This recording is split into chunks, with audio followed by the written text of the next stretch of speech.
Newton's second law of motion, that is known as the law of momentum also. The rate of change of linear momentum of a body is directly proportional to applied external force on the body, and changes take place always in the direction of the applied force.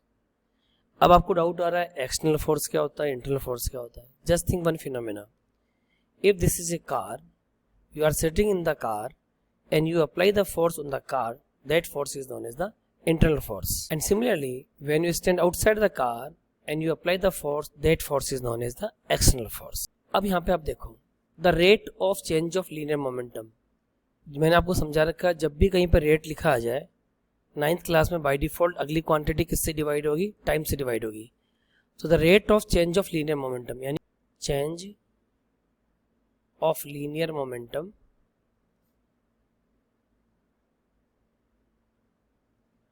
upon time, there is a rate of change of linear momentum yani change of linear momentum upon time is directly proportional to applied external force. It means force is directly proportional to this.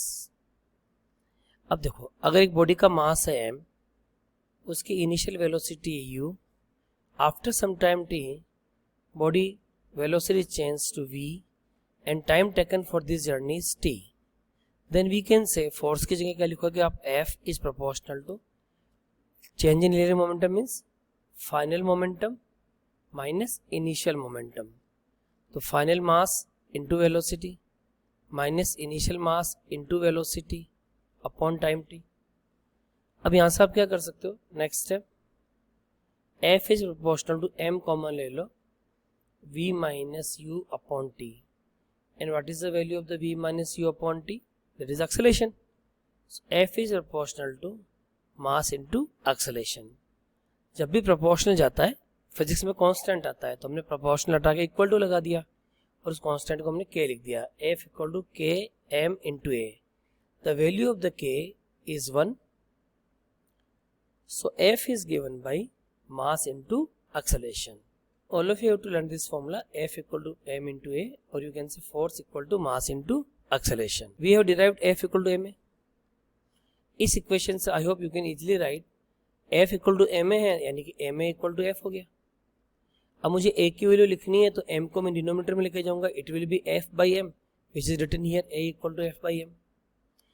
When you say a equal to F by m, it means you can say a is proportional to F क्योंकि F ऊपर है और m नीचे है, तो a is proportional to 1 by m. जो मैंने यहाँ लिखा है a is proportional to F, a is proportional to 1 by m. What do you mean by the a is proportional to F?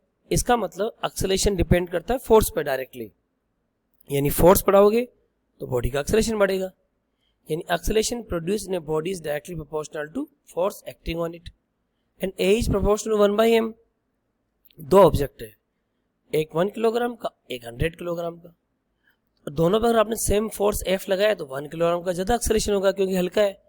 यहाँ पे इनवर्सली प्रोपोर्शनल आ गया, a is proportional to 1 by m. 1 by m का मतलब inverse proportional, यानी यहाँ से क्या बताओगे, मास बढ़ेगा तो acceleration will decrease, and if mass will increase acceleration will decrease. So we can say it is inversely proportional to the mass of the body.